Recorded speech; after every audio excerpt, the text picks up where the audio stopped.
Hi, everyone. Welcome to the Startup State of Mind podcast. Super excited to be talking to Marvel Gomulya today. Marvel is the co founder and CEO of Covena. Covena is building AI powered digital assistants for retail and D2C companies in Indonesia. They're already working with some big name enterprise businesses like MAP, BINUS, and Ayana Hotels. In the last episode, we had Sang-Hee Lee, the head of AI at Sendbird. And we don't really only want to showcase AI startups if that's what it looks like. But the hype is immense and there's so much attention in AI. And I don't think no one really talks about how this AI wave will affect Indonesia or Southeast Asia businesses enough. So Marvel is in the trenches, right, building Covena. So I think he's the perfect person to talk to understand more about the challenges and lessons learned about building an AI startup in Indonesia. Hopefully, this conversation will be useful for entrepreneurs or founders who are looking to build an AI startup here in the region, or anyone who's just interested in AI. If you haven't heard, Covena recently secured funding from Lightspeed Ventures, MVP, and Monk Hills Ventures. First of all, congratulations on the recent fundraising. This must be an exciting time for you and the team. How are you, Marvel? Thank you so much for the congratulations. Of course, honored to be here. For context, Chris, you've been a very good friend from the beginning of the journey up to now. So really happy to be here and also share a little bit more about Covena. Appreciate it, man. I'm super happy for you. Yeah, let's just get straight into it, right? Can you just share, right, in your own words, what Covena is? And I think what I'm interested as well is how was the company founded? What's like your founding story? I know you and your co-founders have a pretty classic founding story, right? Meeting in school, starting something together. But could you just share with the audience? Walk us Yeah, through it. yeah, for sure. So basically, me and my co-founder met in college. We were basically roommates in an apartment, and so we met through there. And both of us were always very much interested in AI. Even before, actually, in high school, I was already making like ML models and stuff like that already. And so always very interested. And of course, I still remember around the sixth semester of my college, maybe sixth or seventh semester, I was playing with this thing called LMs. This was pre-ChatGPT. This was the GPT-3 era. And I still remember prompting it to create a poem about myself. And the moment it created a poem, I was like, this is world changing technology. I can't believe this is not on like all the news channels ever, right? Obviously, after 3 months, it did actually end up hitting all news channels ever, right? Once the launch of ChatGPT. But basically, since then, I was already playing around with LMs. After that, I did a quick stint doing kind of like an AI consulting thing with LM for university, basically helping students get into good universities abroad, but skipping the university consultants part of it. So just using like an AI consultant. Did that for a while, but then I realized that my AI expertise I think could be better used elsewhere. So I started Covena as early as around May 2024.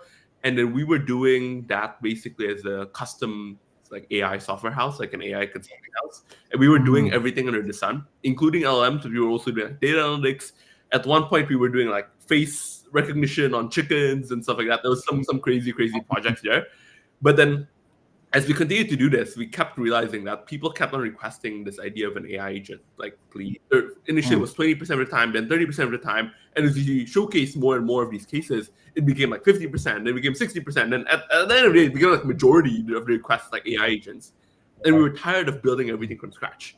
And so from November, we realized like, okay, we should probably build an infrastructure for these AI agents. But to build the infrastructure, we actually then have to have some funding because we were relying on consulting, right? So if we stopped doing the consulting part, then the company will die. So we have to keep doing, but then if we kept doing the consulting, we were never going to get the infrastructure done.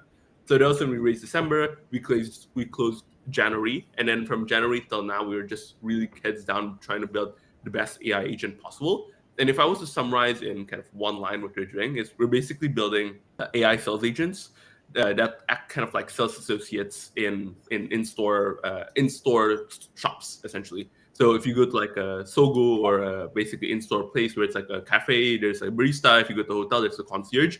We're basically kind of mimicking or building that persona of a sales associate, like a concierge in a hotel or a barista in a cafe, but now online. I think could we just dig a little bit deeper into that, right? I think maybe sharing a use case of the product, maybe one of your customers. I know you're already working with some big name enterprise businesses. I'd also love to learn how you approached getting your first few customers, right, or your pilot customers or users.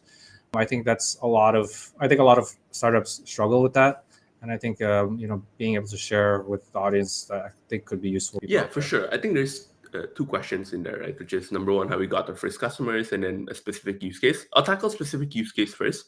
So, for example, you mentioned Ayana, Sure. right? So Ayana basically came to us, and they were thinking, if you actually go to the Ayana Hotels, right, you're served by a 5-star concierge immediately, basically. If, for example, you want to come in and you're like, hey, I want to book a wedding, for example, you're served by like, oh yeah, sure, I'm going to show you around, like I'll show you all the places, etc. But take a look at the experience when you go online. You go online and you're like, hey, I want to book a wedding. Like, where is the wedding button, right? What packages are available? You have to like go through everything, right? For example, or something like canceling a reservation. Same thing. If you go to Ayana Hotels, you like, I want to cancel my reservation. It's like immediate 5-star service. For if you go online now, you have to email back and forth. It's like this horrible experience essentially. So for Ayana, we built an AI agent that's actually able to handle all those queries for you. So essentially, it knows all the information about wedding packages. It can ask you follow-up information on what wedding package is most suitable for you. It can recommend you the right hotels. It can, cancel a reservation for you. Basically, this AI agent that functions similar to that of an online concierge. So that's number one for Ayana. Another example is actually one of our clients, Toko Parts, which is a subsidiary of Mitsubishi. And for example, for this particular client, they have this use case where they're a spare parts provider and they sell spare parts. But the issue with selling spare parts is that sometimes you're scared that you're going to buy it for the wrong car. You have some questions typically. So their sales channel is heavily reliant on WhatsApp, right? Where you actually come into WhatsApp and you ask a few questions and you buy the spare parts for your car. The issue with that, of course, is that number one, they're relying on human agents, which is huge overhead. And second thing is these human agents actually take a long time to respond, causing a huge drop off, right? Like a huge drop off at the start. So what they're doing is now, hey, okay, they came to us and they're like, can you build an AI agent to solve these problems, right? Basically can handle the ordering process and to end from product discovery process to actually ordering and payment. And so we built an AI agent for them that does so. That's just a couple of examples of like the use cases of what we're able to handle. In terms of how we approach our first client, our first big client was actually Ayana. They were our second client ever, actually. And it was from a cold DM on LinkedIn based on a post that the founder made. So it was a kind of Hail Mary shot. And I'll walk you through how crazy it is and how crazy things you have to do when you get started. I'm sure all founders relate to this, right? Which was this person that we work with called Ryu. He basically posted kind of like hey, we're hiring conversational AI engineers, et cetera, for Ayana Hotels. And then when I saw that post, my friend forwarded me that post. I immediately subscribed to LinkedIn Premium just to message him. I never subscribed to LinkedIn Premium ever. This was the first time I did an email ever in my life. I messaged him with a full message, blah, blah, and I attached my resume because we didn't even have a company. Like, I don't even, the company name was even formed then. It was just like me and my co-founder's resume. Basically, I'm like, I'm applying for a job. And I was like, hey, look, we can build this for you. And then from there, he just showed interest, and then we scheduled our first meeting. Then we closed, I think, 2 to 3 weeks afterwards. So yeah, just a lot of these new things that don't scale was how we got our first customers. Our business too, right? Like it was built on cold DMs on LinkedIn. I think even still now to this day, like that's probably our number one customer acquisition channel. Yeah, great to hear. I know there's so much hype right around AI. I think you can't avoid it, right? Especially if you're in tech. But what inspired you to start an AI company specifically in Indonesia, right?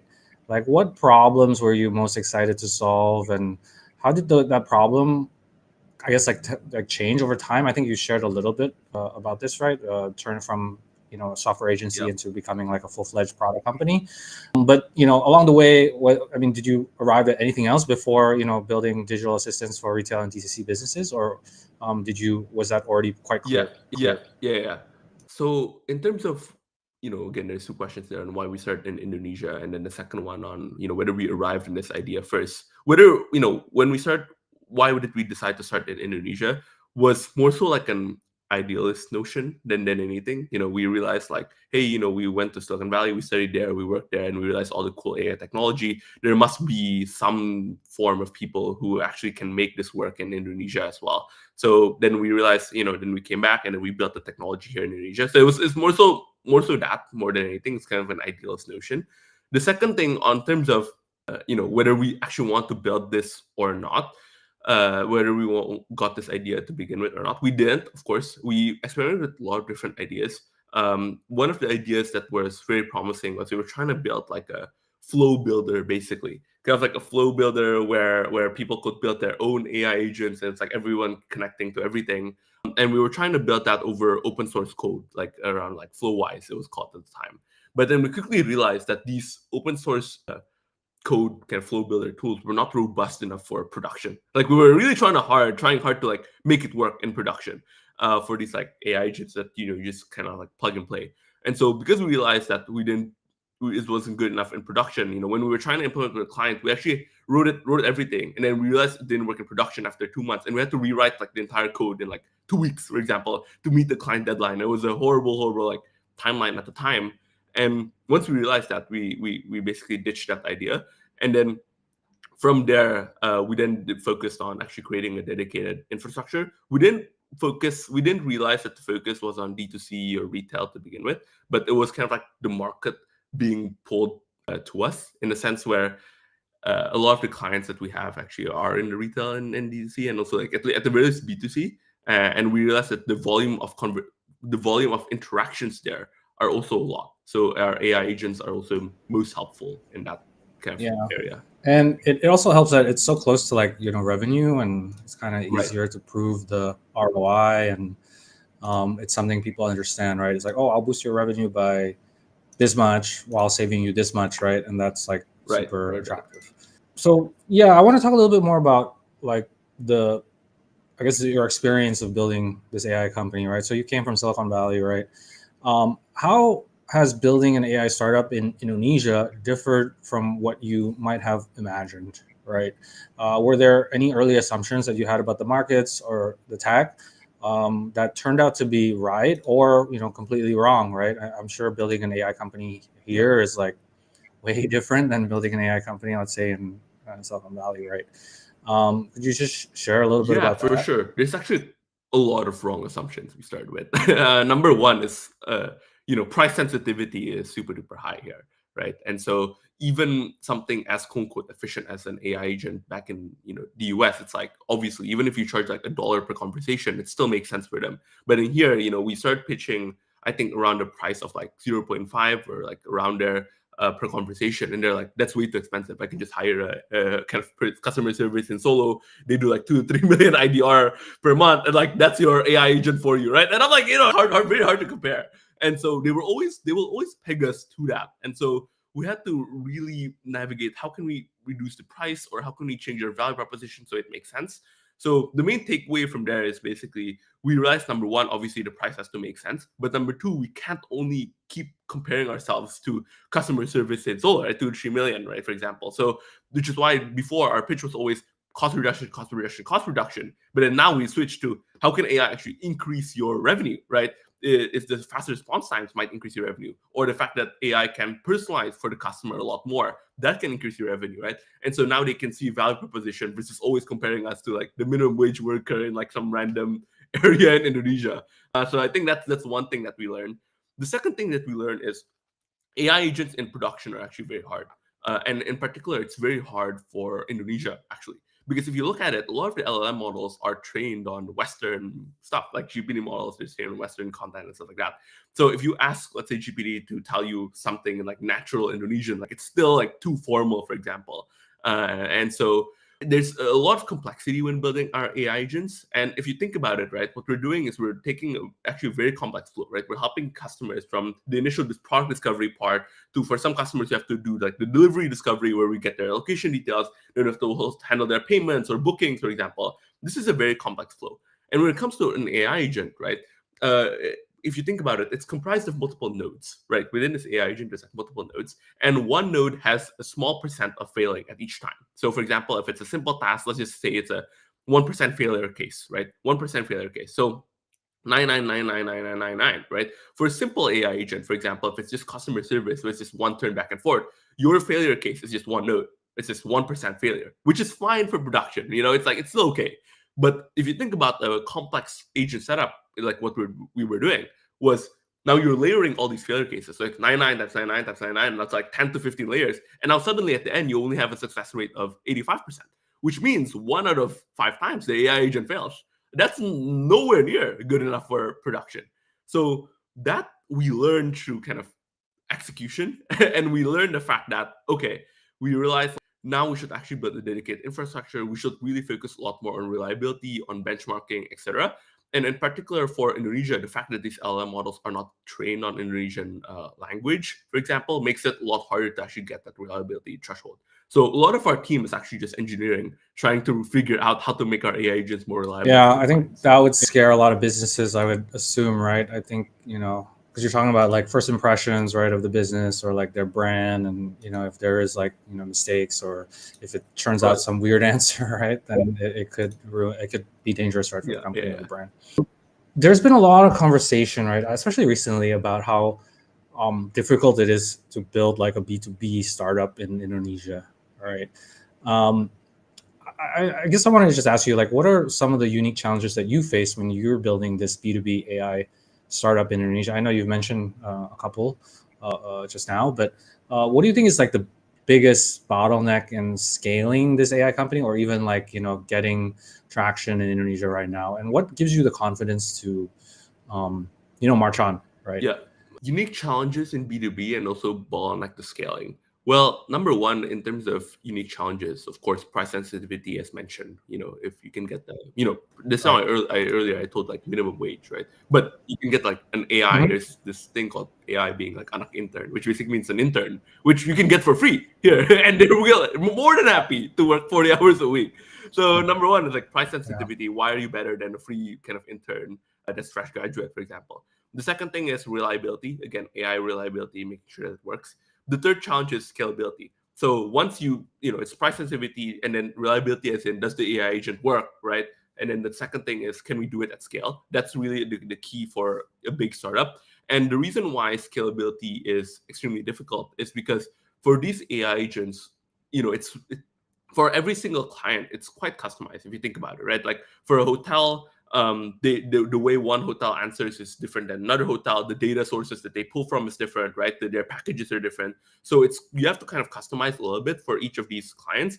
And especially if you want to go cross industries, for example, like you want to go to like skincare or health beauty, that's like a different kind of customizations that you have to do as well. So that part of scalability is difficult. It's not like SaaS where it's like, for example, you're a CRM, right? And that CRM is one, there's not really many variations of a CRM across industries, for example. So that scalability part of things is extremely difficult. So right now, I think earlier I mentioned that we were really focusing on reliability. Once we get solved in that reliability section, that we have to also solve scalability, in where how can we actually get it down? We haven't solved this yet, but how can we get it down from like 2 months to now 1 week or 3 days, or maybe they can just like hop on one day, 30-minute call, and then that's it. Like the AI agent suddenly live on our website, right? How can we actually keep on going that to scale? And again, just emphasizing why this is extremely difficult is because these AI agents are, number one, nuanced in the sense where it differs for each client, and number two, they're not as reliable. So any tweak to the prompting, for example, can really change the AI agent behavior. So you need to do a lot of testing, and this testing is like makes it quite unscalable. So I was like, these are the things in terms of B2B challenges in Indonesia. As earlier mentioned, I would say number one is the slowness of it might be a bit of a big thing. I think that because we're selling more so to enterprises, it's also quite slow. I think our pricing itself is not like enterprise pricing. We're not charging like hundreds of thousands of dollars, but it's just that we're taking over a very important part of their channel, right? Like it's their first point of contact for the customers, right? Especially if most of their majority of their sales is on a messaging channel like WhatsApp. Then if we screw that up, it's going to be a huge problem. So there's a lot of layers of like approvals and stuff like that you have to go through, and then there's procurement, etc. And so I think that's a big thing. Another thing is also just like bureaucracy as well. I've had a client where we were already ready to sign, and we're like, hey, okay, cool, like we're ready to sign, everything's good. And then suddenly, for example, someone from higher up, oh wait, actually, can we review this other thing, right? And then suddenly now you're afraid like this might kill the deal, like etc. So a lot of these, I think, things become challenges in Indonesia, for doing B2B. Yeah, I think that's consistently what I hear, right, across all founders who are working in B2B. Yeah.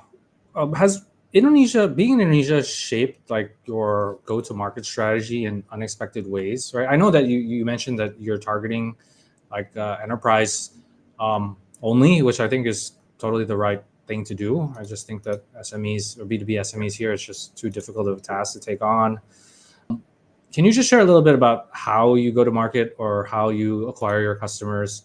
And yeah, like I mentioned, like how has being in Indonesia shaped that strategy? Yeah, for sure. So a big part that I learned about Indonesia was it's very much relationships driven.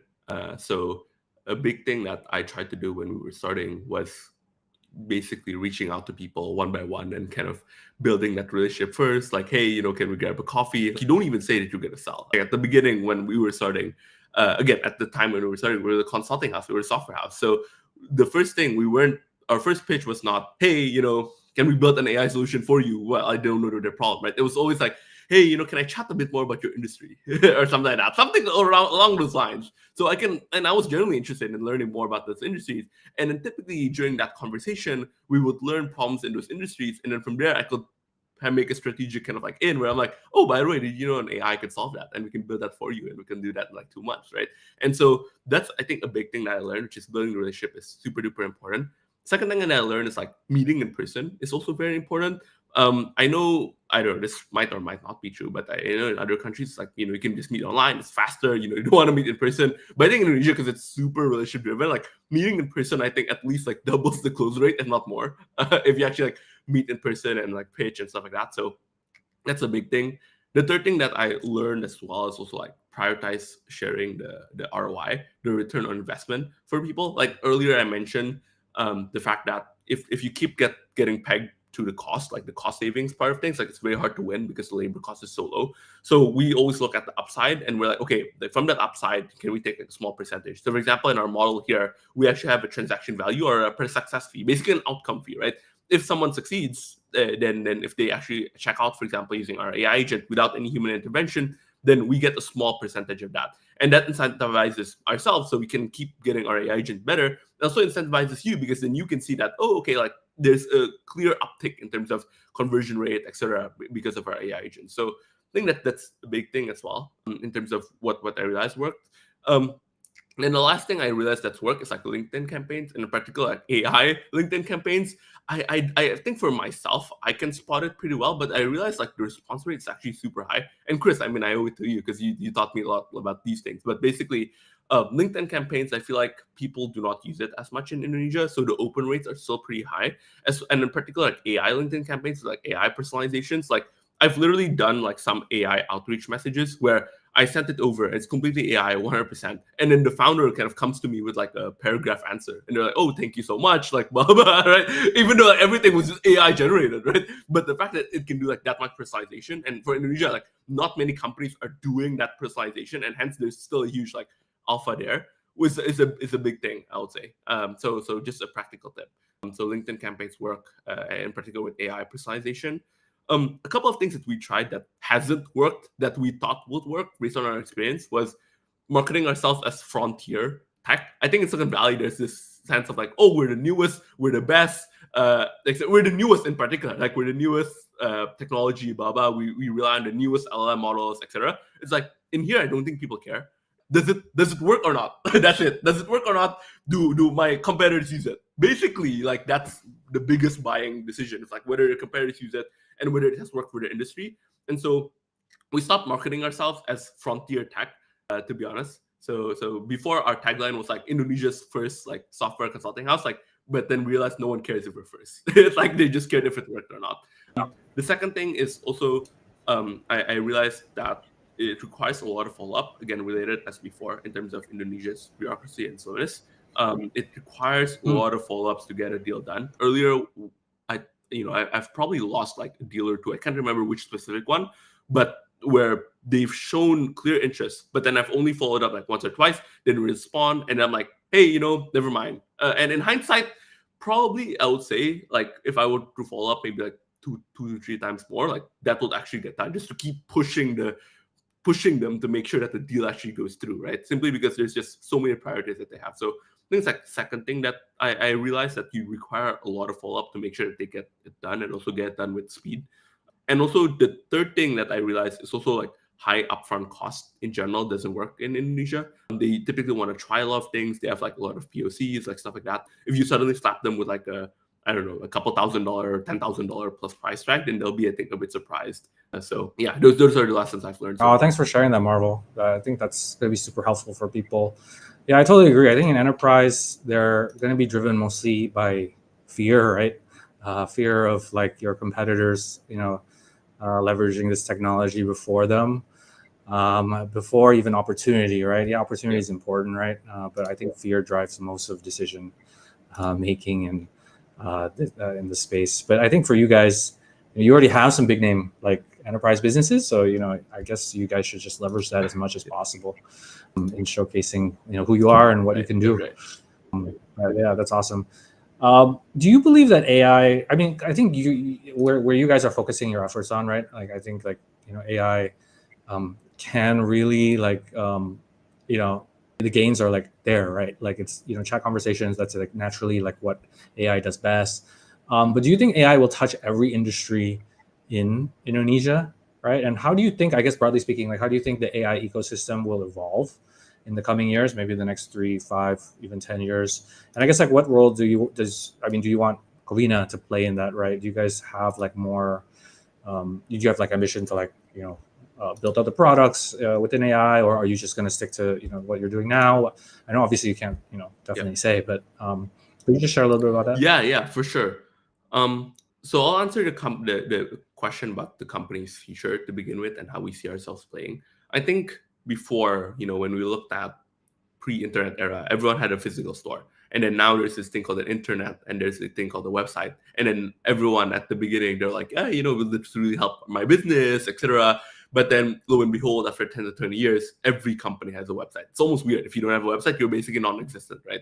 And so I think that's a big shift that we're going to see, but with the era of AI agents, right? Before, what was called a store now transferred into a website. Now what's called a sales associate will be transferred into an AI agent, we believe at least. So having an AI agent for every single company, every single brand, I think that's going to be something that will happen in the next 5, 10, 15 years, I would say. And for us, we hope that at the very least, we'll be a big provider of these AI agents for Southeast Asia, at the very least for the use case of sales, like for having people actually sell. So what we imagine ourselves is having kind of like a Shopify-like platform that allows people to create an AI agent that's able to sell through messaging channels like WhatsApp, FB Messenger, etc.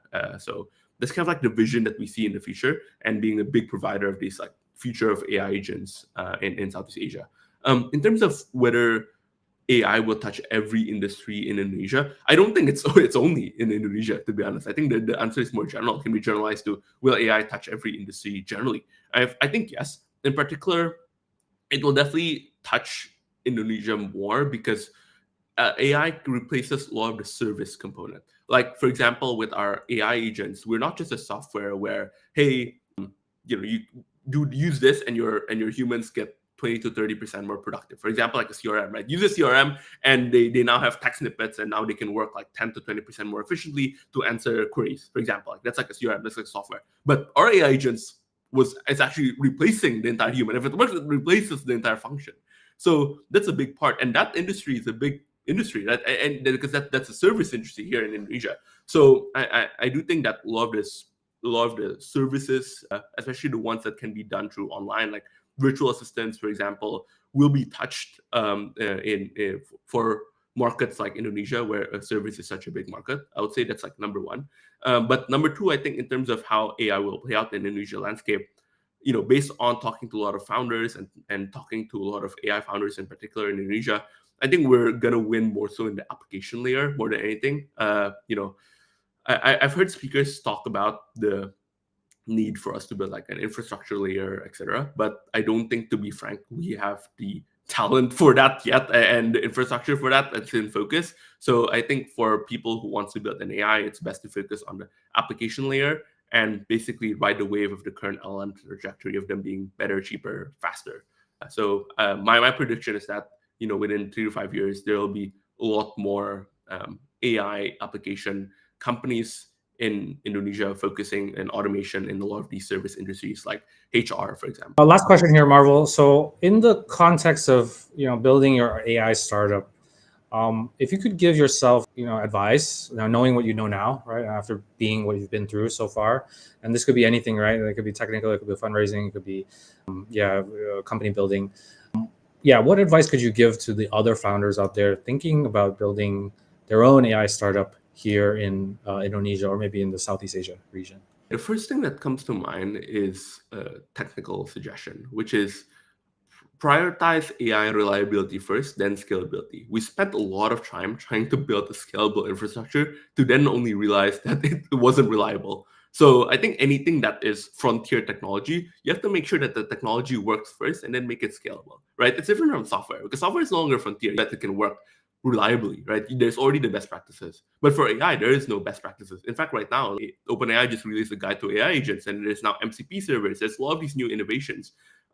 And it's very important to get the AI to work first. And then after that, only then prioritize scalability.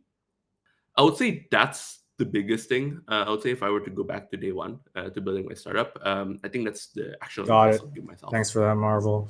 I think that's all we have for you today. Marvel, thanks so much for being here.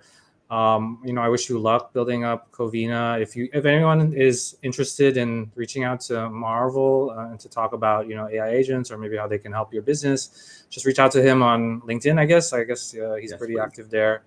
Or you could reach out to me. I'll definitely connect you guys. Yeah, thanks again, Marvel.